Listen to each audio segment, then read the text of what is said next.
Salam, sahabat firman yang diberkati Tuhan. Kita bersyukur karena kita jumpa pada pelajaran pertama di kuartal ketiga. Saya berikan sebagian kecil dari keterangan firman Tuhan. Nah, saudara-saudara akan lebih banyak menambahkannya sehingga kita termotivasi untuk lebih semangat dalam mempelajari firman Tuhan. Judul pelajaran kita adalah Paulus dan Jemaat Efesus. Ayat-ayat pendukung firman ini kita baca dalam Kisah 18 ayat 18 sampai 21, Kisah 19 ayat 13 sampai 20 ayat 1, Kisah 20 ayat 17 sampai 38, Efesus 1 ayat 1 dan ayat 2, Efesus 6 ayat 21 sampai 24, Efesus 3 ayat 13, dan Efesus 1 ayat 9 dan ayat 10. Ayat inti Efesus 1 ayat 9 dan 10. Firman Tuhan.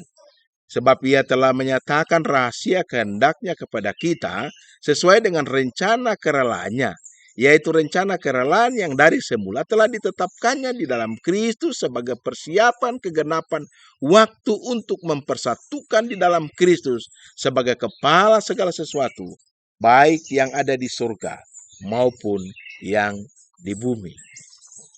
Sahabat firman diberkati Tuhan, ketika kita membaca ayat inti ini, ada beberapa poin rohani yang saya sampaikan. Yang pertama, bahwa dalam perjanjian baru kata rahasia menunjuk pada sesuatu yang belum dinyatakan dengan jelas, tetapi yang sekarang dijelaskan. Nah, dalam kalimat ayat inti ini, rencana kerelaan yang dari semula telah ditetapkannya. Nah, sahabat firman, bahwa kita dapati kembali tampak Allah sepenuhnya menentukan sendiri dan mencukupi sendiri segala sesuatu. Poin yang ketiga, bahwa orang percaya dilihat sebagai penerima dari segala berkat rohani. Karena itu, sahabat firman, orang percaya tidak perlu mencari berkat tambahan dari Allah. Malah, orang percaya harus memanfaatkan semua berkat yang telah disediakan dari ketiga oknum kealahan yang menyediakan berkat rohani tersebut. Sangat luar biasa informasi rohani dari ayat inti ini. Mari kita datang kepada pelajaran pertama. Paulus evangelis ke Efesus.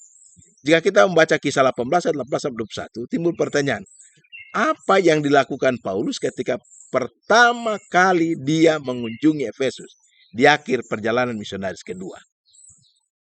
Yang pertama, informasi pertama adalah bahwa sang rasul membuat komitmen waktu yang penting untuk ke Efesus dengan tujuan mendirikan jemaat Kristen yang kuat di sana. Yang kedua, Paulus masuk ke rumah ibadat ketika dia ada di Efesus dan berbicara dengan orang Yahudi karena dia sangat mengasihi mereka sebagai umat-umat Tuhan. Roma pasal 9 ayat 1 dan ayat sampai ayat 5. Dan dia terus mencoba dengan gigih untuk menjangkau mereka dengan Injil Yesus Kristus. Informasi yang ketiga, poin rohani yang ketiga. Paulus kemudian kembali ke Efesus pada perjalanan misionaris yang ketiga dalam Kisah 19 ayat 1 sampai 12 dan tinggal di sana selama 3 tahun, Kisah 20 ayat 31. Jika kita membaca Kisah 19 ayat 13 sampai 20, timbul pertanyaan, peristiwa ajaib apakah yang menuntun tersebarnya penghormatan kepada Tuhan Yesus? Jawab yang pertama adalah sahabat firman Lukas membagikan kisah aneh tentang 7 pelancong tukang jampi Yahudi di kota itu dengan mencampur adukan nama Yesus dan Paulus dalam mantra mereka. Terbukti sahabat firman menjadi usaha yang menyesatkan bagi para pengusir setan ini. Yang kedua, pada saat kabar tersebut tersebar di jalan-jalan kota, maka ketakutanlah mereka semua dan makin masyhurlah nama Tuhan Yesus Kristus. Kisah pasal 19 ayat 17. Poin yang ketiga, bahwa peristiwa ini juga menjadi pengaruh besar bagi beberapa orang yang sudah menjadi percaya, yang secara sukarela membakar kitab-kitab sihir mereka di hadapan umum. Dan kitab-kitab sihir itu bernilai kira-kira 50.000 uang perak. Kisah 19 ayat 19. Dan poin yang keempat, dengan penduduk kota yang lebih luas, orang percaya belajar bahwa penyembahan kepada Yesus Kristus tidak dapat dilemahkan dengan penyembahan kepada apapun atau seorang pun yang lain. Pelajaran kedua, huru-hara di gedung kesenian.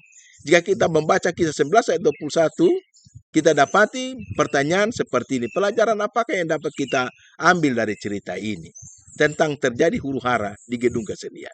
Pelajarannya seperti ini.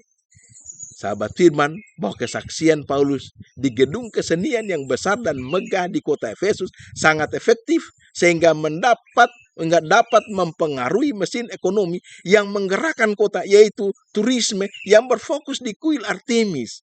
Kuil Artemis ini sangat megah, saudara-saudara. Terdiri dari 27 tiang. Setiap tiang tinggi 60 kaki, terbuat dari batu marmer Parian, putih bersih. Batu marmer yang sempurna dengan seni ukir yang sangat mahal. Dan 36 dari tiang-tiang diukir dilapisi dengan emas. Sehingga kuil itu mendapat reputasi sebagai satu dari 7 keajaiban dunia kuno. Poin yang ketiga. Prihatin karena ajaran Paulus yang menentang penyembahan berhala akan mengeringkan dukungan keuangan dari kuil Artemis. Dalam Kisah 19 ayat 27, Demetrius, seorang tukang perak, mempengaruhi sesama perajin untuk membuat huru-hara. Dan saudara-saudara yang kekasih, pada akhir perjalanan misionarisnya yang ketiga, Paulus bertemu dengan tua-tua di jemaat Efesus. Pelajaran yang ketiga, mendengar surat untuk jemaat Efesus. Ada berapa poin sahabat firman? Yang pertama, bahwa Paulus menulis surat kepada jemaat Efesus untuk dibacakan kepada kumpulan-kumpulan orang percaya yang berkumpul beribadah di rumah di wilayah Efesus. Poin yang kedua, pada tahun-tahun antara kepergian Paulus, pergerakan kekristenan di Efesus telah bertumbuh dan jumlah jemaat-jemaat yang berkumpul di rumah-rumah telah berlipat ganda. Poin yang ketiga adalah penting untuk mengirimkan Tikhikus kepada umat percaya yang mula-mula itu sebagai perwakilan dari Rasul Paulus untuk bersama-sama dengan mereka dan membicarakan surat yang dari sang Rasul. Poin yang keempat, sebagaimana dituliskan dalam suratnya, kelompok yang berkumpul itu terdiri dari satu keluarga, ayah, ibu, anak, dan para hamba. Efesus 5 ayat 21 sampai Efesus 6 ayat 9. Pada zaman itu, satu keluarga termasuk orang lain, hubungan kekerabatan, siapa saja yang bergantung pada dukungan keluarga dan bahkan para simpatisan. Jadi mereka juga ada di sana sebagaimana juga anggota keluarga lainnya. Poin pelajaran yang keempat, Efesus pada masa itu. Jika kita membaca Efesus 1 ayat 1 dan 2, Efesus 6 ayat 21 sampai 24, timbul dua pertanyaan. Bagaimanakah Paulus memulai dan mengakhiri suratnya kepada orang percaya di Efesus? Pertanyaan kedua, apakah yang kita pelajari tentang kerinduan Paulus yang terbesar bagi mereka? Mari kita lihat. Poin yang pertama, bahwa pada permulaan suratnya, Paulus mengidentifikasi dirinya sebagai penulis, Efesus 1 ayat 1.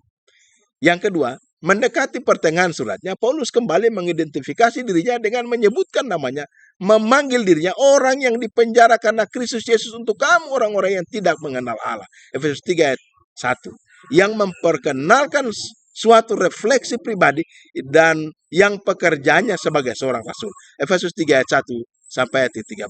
Poin yang ketiga, mendekati akhir dari suratnya, kembali dia merujuk dirinya sebagai utusan yang dipenjarakan, Efesus 6 ayat 20, dan memberikan kesimpulan dengan pesan-pesan pribadi, Efesus 6 ayat 21 sampai 22. Sementara poin yang keempat, sementara beberapa ahli menolak bahwa surat Efesus ditulis oleh Paulus, adalah penting untuk memperhatikan bahwa surat dari para rasul jelas menyebutkan Paulus sebagai penulisnya. Sebagian besar orang Kristen menerima dan percaya bahwa Paulus adalah penulis kitab Efesus. Pelajaran yang kelima, Efesus surat yang dipenuhi Kristus. Poin yang pertama, bahwa dari penjara, Paulus menyatakan visi tentang rencana Allah yang berpusat pada Kristus setelah genap waktunya dan bagaimana peran gereja di dalam.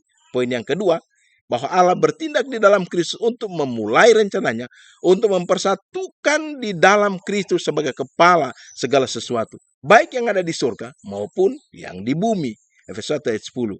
Dan dia melakukan hal ini dengan menciptakan gereja sebagai satu kesatuan dari diri manusia-manusia yang baru yang berasal dari orang Yahudi dan orang bukan Yahudi.